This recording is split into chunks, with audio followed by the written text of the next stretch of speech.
Assalamualaikum warahmatullahi wabarakatuh. Halo teman-teman serta mentoring Mikrotik from Zero to Hero. Di video kali ini kita masih ngebahas mengenai networking device dan kita bakal masuk ke perbedaan berikutnya yaitu dari segi pengalamatan. Yang pertama dulu kita mulai dari hub. Hub itu teman-teman dia nggak kenal metode pengalamatan. Dia nggak kenal alamat ya, nggak kenal alamat. Sehingga gimana misalnya PC1 mau ngirim data tujuannya ke PC2. Ini datanya, ini tujuannya ke PC2. Kemudian data tersebut dikirimkan ke hub. Nyampe di hub, karena dia nggak kenal metode pengalamatan, dia nggak tahu alamat tujuan dari data tersebut, ya dikirimkanlah ke semua klien yang connect dengan dia. Kenapa? Karena dia nggak kenal alamat tujuan. Ya. Tapi dia kirim aja ke semuanya. Akibatnya apa? Ya semua klien bakal terkirimi data tersebut. Trafficnya mengalir. Begitu.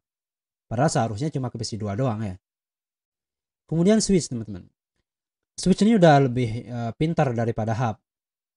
Kenapa? Karena sekarang si switch ini dia udah kenal metode pengalamatan. Dia udah tahu alamat-alamat dari masing-masing klien. Dan alamat yang dipakai di switch itu merupakan alamat fisik atau istilahnya MAC address. Misalnya PC1 punya MAC ini dia AA BB CC DD EE01, PC2 02, PC3 03, PC4 04. Ini contohnya saja. Nah, switch sudah pintar nih, dia tahu kalau PC1 alamatnya ya ini, PC2 alamatnya ya ini, PC3 ya ini, PC4 ya ini alamatnya. Akibatnya ya ketika PC1 katakanlah dia mengirim paket, mengirim data tujuannya ke PC2, di data tadi dia bakal nyantumin tuh alamat tujuan. Maka data tadi dikirimkan ke switch, sampai switch dia bakal cek namanya MAC address table. Dia cek tuh. Oh, data ini tujuannya ke AABBCCDDEE02 ya. Dia cek lah. Oh, komputer dengan MAC tersebut ini connect di interface Ethernet 01. Ya udah, paketnya diteruskan ke interface tersebut doang. Nyampainya di PC2 doang. Jadi PC3, PC4 yang nggak nerima data. Kenapa? Ya, dia juga nggak butuh ya. Gitu. Akibatnya ya PC2 doang yang nerima data, PC3 4 ya enggak. Gitu. Terakhir router teman-teman. Router itu juga kenal metode pengalamatan, metode alamat-alamat ya. Tapi bedanya apa? Kalau di switch tadi dia menggunakan alamat fisik berupa MAC address, di router dia menggunakan alamat logis berupa apa namanya? IP address. Misal, PC1 punya IP ini 192.168.1.2, PC2 22, PC3 32, PC4 42. Nah, router kenal tuh. Kalau ke 42 lewat mana nanti ya? Jadi dia tahu. Makanya misal gini, PC1 mau ngirim data tujuannya ke PC2. Balik lagi di data nanti itu dicantumin tuh alamat tujuan dari data tersebut. Misal tujuannya ke PC2 ya, alamatnya alamat PC2 yang kecantum di data.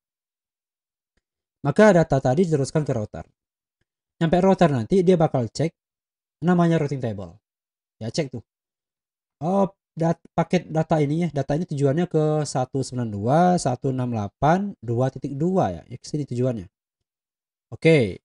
Untuk mencapai tujuan ini lewat mana bisanya ya? Nah, routernya cek tuh. Oh, bisa lewat yang ini. Nih ya. Nah, ini lewat mana? Interface mana sih bisa nyampe ke sini? Oh, lewat Ether 2. Nah, maka data nanti diteruskan ke Ether 2 untuk diteruskan ke PC2 saja. Maka PC2 nerima data. PC3, PC4 ya nggak bakal nerima data. Itu ya dari router. Jadi kesimpulannya gini teman-teman. Hub dan switch sama dari segi subnet. Ya, konektivitas subnetnya sama. Sementara router dia beda ya. Dia untuk menghubungkannya beda subnet. Itu yang pertama. Yang kedua, hub dan switch ternyata juga ada bedanya. Bedanya di mana? Di sini. Karena hub tadi nggak kenal metode pengalamatan, maka pengiriman datanya dia broadcast ke semua port. Kenapa? Ya balik lagi karena dia nggak kenal alamat tujuan ya dan alamat pengirim. Gitu. Sementara switch dia udah kenal metode alamat dan dia bakal ngirim berdasarkan alamat tujuan, yaitu berupa MAC address. Router juga gitu, tapi menggunakan IP address. Itu ya. Kemudian berikutnya switch dia punya MAC address table, router dia punya routing table. Sementara hub nggak punya tabel alamat nggak punya ya. Nah itu perbedaannya. Kita bakal cek nanti ya perbedaannya masing-masing di JNS3. Ya kira itu teman-teman untuk video kali ini mengenai teorinya dulu, perbedaan dari switch, hub, dan router dari segi pengalamatan dan cara kerjanya, cara pengiriman datanya. Secara singkat ya. Dan kita bakal uji di video berikutnya di JNS3. Kita bakal uji juga perbedaan dari switch dan hub juga router. Saya kira itu teman-teman, sampai jumpa di video berikutnya. Saya tutup dengan Assalamualaikum warahmatullahi wabarakatuh.